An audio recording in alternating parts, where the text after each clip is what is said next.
नमस्कार, बहुत बहुत स्वागत है आप सबका। आप देख रहे हैं मध्य प्रदेश छत्तीसगढ़ का नंबर 1 न्यूज़ चैनल IBC 24। आपके साथ मैं हूं पुनीत पाठक।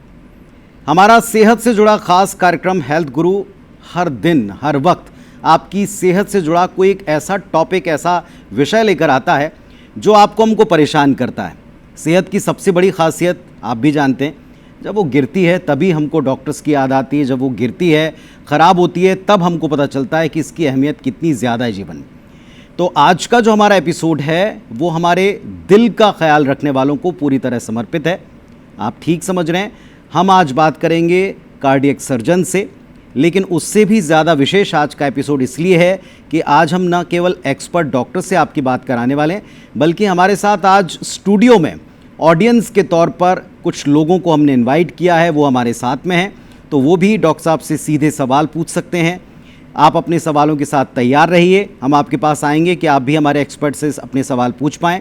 लेकिन शुरुआत करेंगे डॉक्टर साहब से मिलने की। आज हमारे साथ में जो यहाँ मौजूद हैं वो MMI नारायणा रायपुर से senior consultant clinical lead cardiothoracic surgeon doctor PK Hari Kumar sir हैं। हरि सर, बहुत बहुत स्वागत है आपका। और मैं चाहूँगा कि तालियों के साथ में ऑडियंस आप भी स्वागत कीजिएगा। वेलकम यू ऑल, आप सबका भी बहुत स्वागत है। डॉक्टरी का प्रोफेशन बड़ा मुश्किल, चैलेंजिंग और नोबल प्रोफेशन है। ये शुरुआत आपकी कैसे हुई, मैं यहीं से पूछूंगा। और कार्डियक सर्जनी क्यों? सबसे पहले IBC 24 को धन्यवाद देता हूँ। मैं 8 साल के थे। हाँ जी। मेरा मदर का डेथ हुआ। हाँ। हम एक छोटी शहर में थे और मेरा फादर एक गवर्नमेंट ऑफिशियल था। छोटी शहर में थे, उनको हार्ट अटैक हुआ। एंड उस टाइम में इट वाज ऑलमोस्ट लाइक मैं 30 साल के पहले के बात कर रहा हूँ जी। हार्ट का फैसिलिटीज़ भी नहीं था और इन्वेस्टिगेशंस करने के लिए नया टेक्नोलॉजी भी नहीं था। उसी टाइम मैं डिसाइड किया था डॉक्टर बनने के लिए, और दैट टाइम आई डिसाइडेड मैं हार्ट स्पेशलिस्ट बनाने के लिए डिसाइड किया था। लेकिन आप देखिए, कोई भी हार्ट सर्जन, कोई भी बड़ा विशेषज्ञ एक्सपर्ट डॉक्टर पहले बड़े शहरों को, महानगरों को ही चुनता है। आपने रायपुर को चूज़ किया, ये हम सबका सौभाग्य है। लेकिन रायपुर को आपने क्यों चूज़ किया? यहाँ क्या चीज़ थी जो आपको लेकर आई? पहले मैं बोल सकता हूँ ये मेरा डेस्टिनी है, तकदीर। और सेकेंडली ये हमारा चेयरमैन डॉक्टर देवी शेट्टी, उनका डिसीजन है। बट आई एम ब्लेस्ड और lucky to be in Raipur. मेरा मदर का इंसिडेंट भी आपको पहले बोला था। यूजुअली हमारे एक्सपर्ट डॉक्टर्स क्या करते हैं, usually they go to the bigger cities, metro cities में काम करते हैं। और बिगर मेट्रो सिटीज़ में फैसिलिटीज़ भी ज़्यादा है। So that is one of the reasons मैं डिसाइड किया एक 2 टायर टाउन, और ऐसे रायपुर इधर हमारा हासिल इंडिया है रायपुर में। So I am lucky to be here and to help the people here. आज के समय में सर हार्ट और हार्ट डिजीज़ ये सबकी चिंता का एक बहुत बड़ा केंद्र है। किस तरह की हार्ट प्रॉब्लम्स हैं जो आज आप सबसे ज़्यादा पाते हैं? सबसे बड़ा खतरा किस चीज़ से? हार्ट के प्रॉब्लम्स 2 चीज़ से होते हैं। एक हार्ट के ऊपर नस रहते हैं, उसको आर्टरीज बोलते हैं हम। सो आर्टरीज में ब्लॉकेज होने का चांस रहता है। आर्टरीज का ब्लॉकेज होने के बाद हार्ट अटैक होने का चांस रहता है। ये मोस्ट कॉमन हार्ट डिजीज़ वही है, हार्ट अटैक। ये क्यों होता है? आर्टरीज ब्लॉकेज होने के बाद।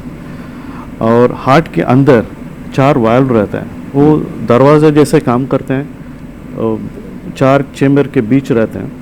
वो वाल्व्स भी लीक हो सकते हैं या ब्लॉक भी हो सकते हैं। सो उसको क्या करते हैं हम, यूजुअली हम वो वाल्व्स को रिप्लेस करते हैं, नया वाल्व डालते हैं अंदर, नहीं तो वो वाल्व्स को रिपेयर करते हैं। सो ये यूजुअली हार्ट का कॉमन डिजीज़ क्या है? ये नस का डिजीज़ है और वाल्व्स का डिजीज़ रहता है। और छोटा बच्चे में भी डिजीज़ हो सकते हैं। उसमें क्या हो सकते हैं? हार्ट के अंदर एक छेद हो सकते हैं, वाल्व को ब्लॉक होने का चांस रहता है। ये भी कॉमन है। पर एक ये मिथ है या सच है, आप जनता को, ऑडियंस को बताइए, क्योंकि आपका इतना लंबा एक्सपीरियंस है, कि एक्चुअल प्रॉब्लम की जड़ क्या केवल ऑपरेशन से जाती है? क्योंकि आज लोगों में ख़तरा है कि बड़े अस्पताल का रुख किया, वहाँ अगर हम गए तो हमें सीधे ऑपरेशन ही सजेस्ट किया जाएगा। तो क्या हर तरह के हार्ट प्रॉब्लम या आर्टरीज प्रॉब्लम को हम ऑपरेशन तक ले जाते हैं? नहीं, ये यूजुअली हार्ट का डिजीज़ के ऊपर डिपेंड होता है।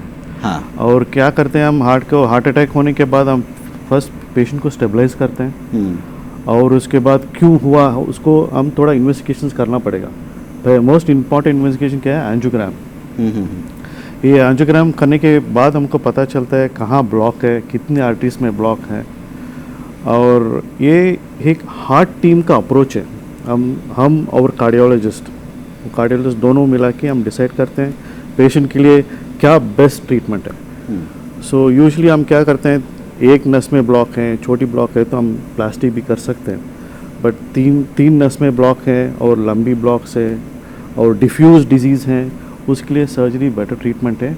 सो ये सब हम पेशेंट को पहले हम इन्वेस्टिगेशन करने के बाद डिसाइड करते हैं और ये बोलते हैं हम हार्ट टीम अप्रोच है। ये सब हम मिला के हम डिसाइड करते हैं पेशेंट के लिए क्या बेस्ट है और पेशेंट के लिए हम करते हैं। तो किस तरह का फूड है जो खतरा है, किस तरह का फूड है जो हार्ट की अच्छी सेहत के लिए हमको लेना चाहिए? ये हम यूजुअली हार्ट अटैक होने के लिए हम रिस्क फैक्टर्स बोलते हैं। हाँ। तो रिस्क फैक्टर को असेस करना पड़ेगा। दो टाइप है, एक कंट्रोलेबल रिस्क फैक्टर्स है और अनकंट्रोलेबल रिस्क फैक्टर्स है। कंट्रोलेबल रिस्क फैक्टर्स क्या है, उसको हम कंट्रोल कर सकते हैं। उसमें क्या है, स्मोकिंग, हम स्मोकिंग को बंद कर सकते हैं और अल्कोहल हम अवॉइड कर सकते हैं। दूसरी क्या है, डायबिटीज़, वो शुगर की बीमारी है। हाइपरटेंशन भी है। हाइपरटेंशन क्या है, बीपी ज़्यादा होने के बाद वो ये भी एक बड़ा रिस्क फैक्टर है हार्ट अटैक होने के लिए। ये तीनों, डायबिटीज़, हाइपरटेंशन, स्मोकिंग, डायबिटीज़, ये सब हम कंट्रोल कर सकते हैं। डाइट में क्या है, हम यूजुअली ये जंक फूड बोलते हैं, कॉमनली जंक फूड बोलते हैं। जंक फूड के मतलब हम पहले क्या सोचते हैं, बर्गर, पिज़्ज़ा, ऐसे नहीं है। हमारा इंडियन फूड में भी जंक फूड है। अच्छा। उसको क्या बोलते हैं हम, समोसा, कचौरी, परोठा। इसमें आपकी क्या है, बात बहुत सारे लोगों को अच्छी नहीं लगेगी। नहीं, इसमें हम एक सपोज एक समोसा का हम कैलोरीज देखते हैं जी, और उसका ऑयल कंटेंट और ट्रांस फैटी एसिड्स कंटेंट, ये almost equivalent to any burger. Okay. So ये जंक फूड को अवॉइड करना पड़ेगा। ऐसे मैं ऐसे नहीं बोल रहा हूँ पूरा बंद करने के लिए, बट आप क्या कर सकते हैं, हफ्ते में एक दिन उसके लिए रख सकते हैं और at least another 6 days have some healthy diet, healthy lifestyle lead कर सकते हैं। हमारे यहाँ जो ऑडियंस है वो भी सवाल पूछ सकती है। आपके पास में भी एक मौका है, कोई जो पूछना चाहे अपना प्लीज़ हैंड रेज कीजिएगा ताकि हम आपके पास आ सकें। जी, पूछेगा। हेलो सर, मेरा क्वेश्चन ये था कि आजकल के युवाओं में जो है हार्ट अटैक के मामलों में अचानक बढ़ोतरी क्यों देखी जा रही है? बड़ा चिंता की बात है कि आजकल हर दूसरे शख्स को, तीसरे शख्स को जो जिम जा रहे हैं उनको कई बार तो जिम में एक्सरसाइज करते करते हार्ट अटैक आ रहे हैं। क्यों, वाई? मैं अभी ऑलमोस्ट लाइक 20 साल से मैं हार्ट सर्जरीज कर रहा हूँ, but what I am seeing the last 10 साल से मैं यंगर पेशेंट्स देख रहा हूँ। हाँ। यंगर पेशेंट्स का मतलब क्या है, लेस देन 40 ईयर्स। ओके। और मेरा यंगेस्ट पेशेंट में बाईपास किया, उनका एज है 28 ईयर्स। ओह, अच्छा। उनका तीनों नस ब्लॉक हो गया था। सो अभी ये लाइफस्टाइल थोड़ा हमको ये बढ़ रहा है, आई मीन ये चेंज हो रहा है। और क्यों चेंज हो रहा है, क्योंकि हम सब वेस्टर्न इन्फ्लुएंसेस हो रहा है, हम सोशल मीडिया देख रहे हैं और सब ये इन्फ्लुएंस हो रहा है हमारे लिए। और हमारा डाइट पैटर्न्स भी चेंज हो रहा है। अभी सब कॉर्नर्स में अभी पिज़्ज़ा हट है, बर्गर चेन है। मतलब लाइफस्टाइल को आप मेन मानते हैं, फूडिंग एंड लाइफस्टाइल। Yes. वो सबसे बड़े कल्प्रिट हैं हार्ट अटैक्स के लिए। जिम जाने के पहले हम हमारा बॉडी को स्क्रीन करना है, हार्ट के लिए टेस्ट करना पड़ेगा। ये फिजिकल अपीयरेंस और हार्ट का हेल्थ दोनों अलग अलग चीज़ हैं। अलग अलग चीज़ है। सो मेरा पेशेंट्स में ऑपरेट किया हूँ, वो अच्छे फिजिक वाले हैं। सब पेशेंट्स ओबीज नहीं है, सो अच्छे फिजिक भी रहते हैं। सो ये दोनों अलग अलग है।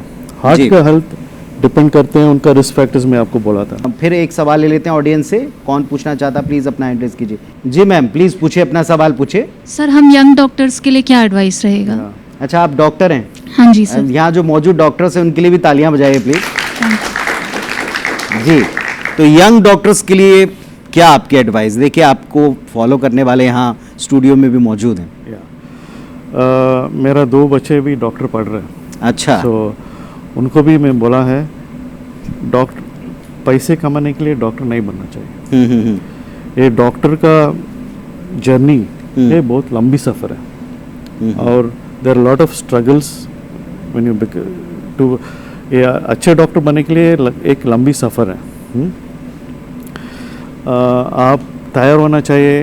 बर्थडेज मिस करना, फेस्टिवल सेलिब्रेशंस मिस करना, इम्पॉर्टेंट फंक्शंस मिस करना, आप ये सब के लिए आप तैयार होना चाहिए। हाँ? और ये इसके लिए शॉर्टकट्स कुछ नहीं है, आप थोड़ा स्ट्रगल करना पड़ेगा।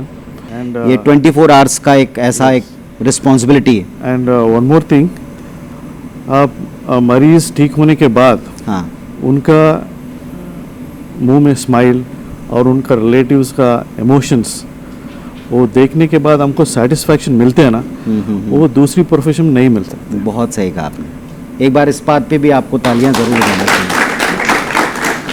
तो डॉक्टर्स के लिए जो एक सेहतमंद हुआ मरीज़ है और उसके परिवार की मुस्कान, उससे बेटर कुछ नहीं। सर, चूँकि आप एक टीम लीडर भी हैं यहाँ, MMI जैसे एक रेनोन संस्थान में, वो भी हार्ट सर्जरी डिपार्टमेंट को भी आप हेड करते हैं और पूरे हार्ट डिवीज़न को आप देखते हैं। आप अपनी टीम के बारे में थोड़ा बताइए सर, किस किस तरह के सर्जन या अन्य डॉक्टर हैं, किस एज ग्रुप को हम डील करते हैं या सारे एज ग्रुप, थोड़ा बताइए अपनी टीम के बारे में। हमारा टीम में सब हम पीडियाट्रिक सर्जरीज भी करते हैं, अडल्ट सर्जरीज भी करते हैं। पीडियाट्रिक सर्जरीज हम बहुत छोटे 4 kg बच्चे से हम almost like 90 years old patients को भी हम ऑपरेशन करते हैं। और हम कॉम्प्लेक्स सर्जरीज भी कर रहे हैं।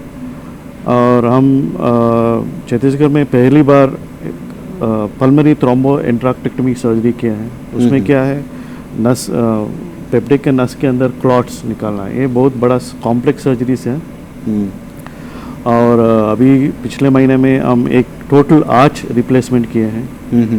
बिना टीम वर्क से सक्सेस नहीं होता है।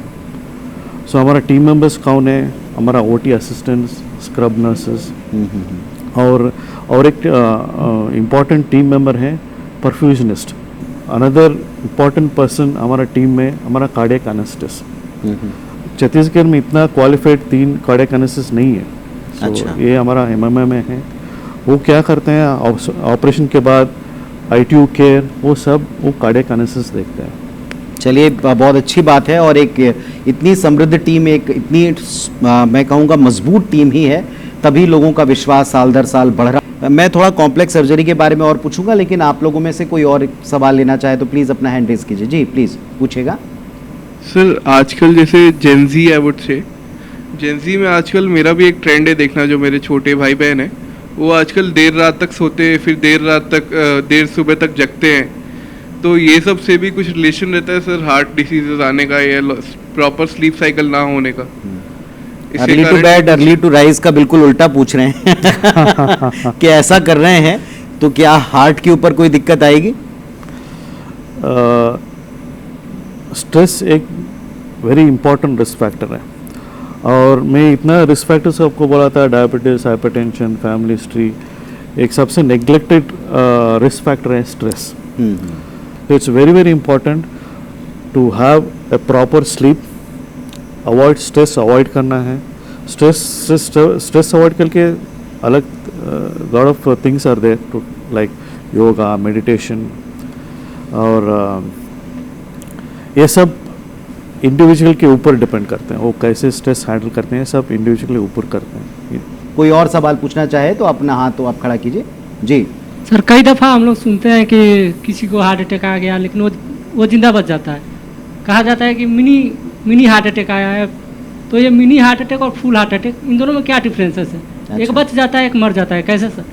मतलब हार्ट अटैक्स आने के बाद कुछ सेव हो रहे हैं पर कुछ नहीं। या मिनी हार्ट अटैक ऐसे नहीं है, हार्ट अटैक तो हार्ट अटैक ही है।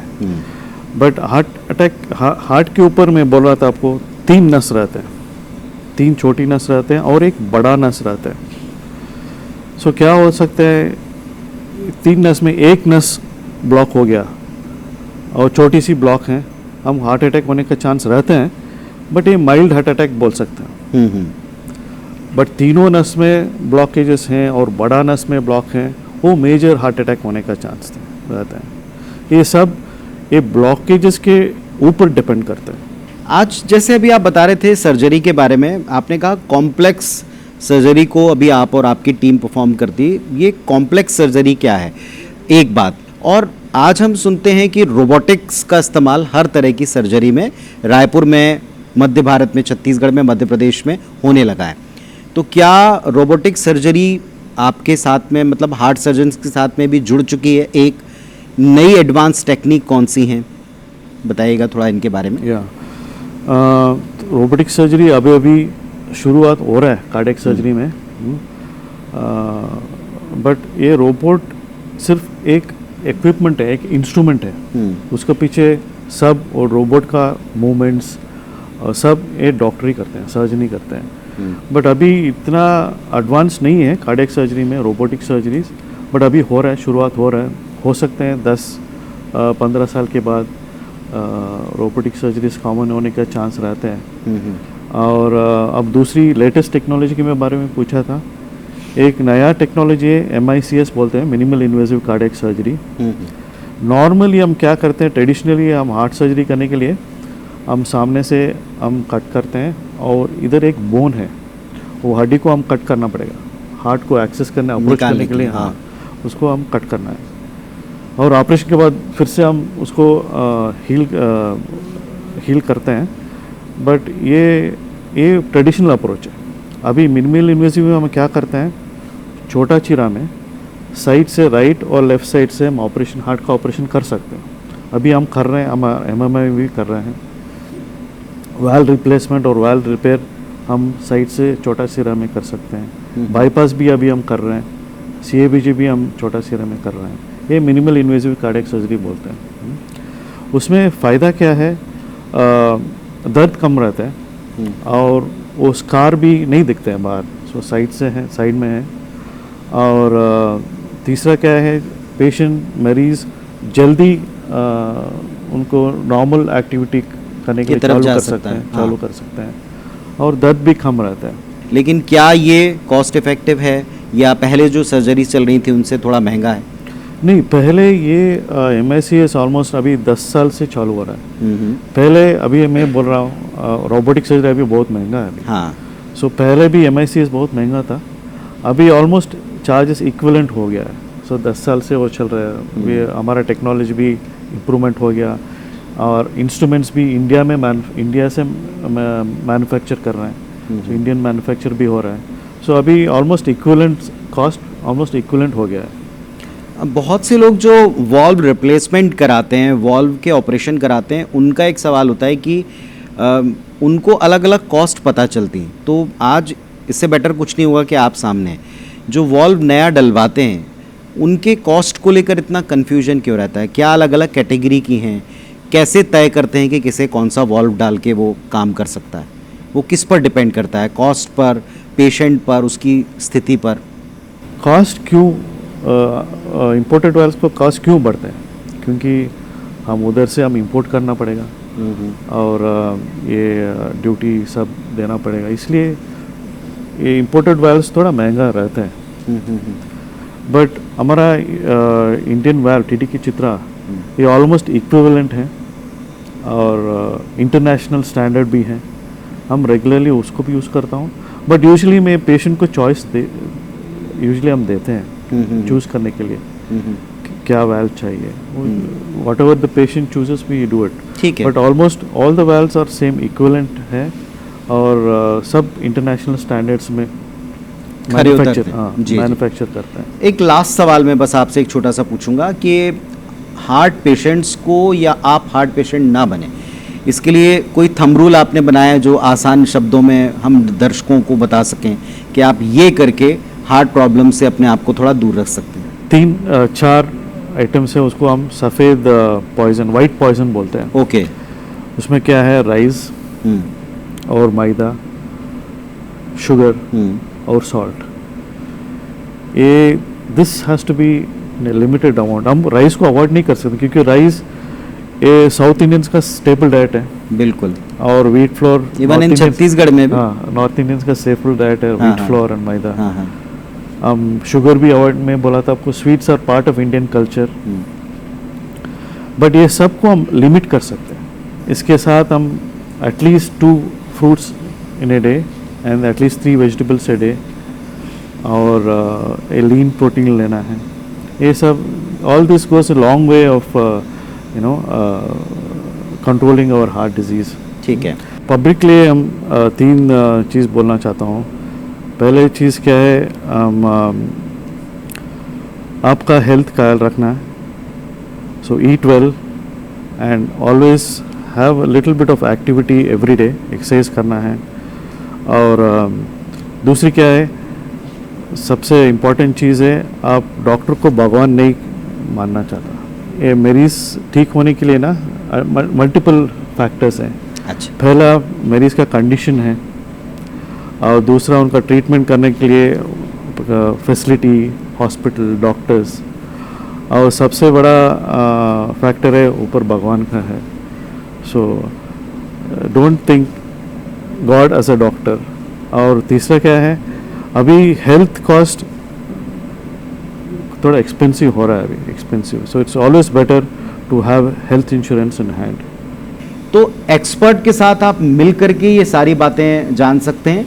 और आज जितना समय हमको डॉक्टर पी के हरि कुमार सर ने दिया है, मैं उनको हृदय से बहुत धन्यवाद दूंगा। ऑडियंस को भी धन्यवाद दूंगा कि आपने भी सवाल पूछे और बहुत सहजता से सर आपने जवाब दिए। थैंक यू सो मच हमारे स्टूडियो में आने के लिए, हेल्थ गुरु का पार्ट बनने के लिए, और इतने अच्छे शब्दों में, आसान शब्दों में दर्शकों को बताने के लिए कि हम अपनी सेहत को कैसे ठीक रख सकते हैं। Thank you so much sir. Thank you, thank you. तो आज के हेल्थ गुरु में बस इतना ही। आज हमने आपके दिल, आपके हार्ट को लेकर क्या समस्याएं हैं, समाधान कैसे कर सकते हैं, उसके बारे में एक्सपर्ट से बातचीत की। अगली बार जब आएंगे, आपके साथ जुड़ेंगे हेल्थ गुरु में, तो फिर आपकी सेहत से जुड़ा कोई और टॉपिक किसी और एक्सपर्ट के साथ डिस्कस करेंगे। तब तक हंसिए, मुस्कुराइए, अपने परिवार का, अपनी सेहत का पूरा ख्याल रखिए। नमस्कार, धन्यवाद।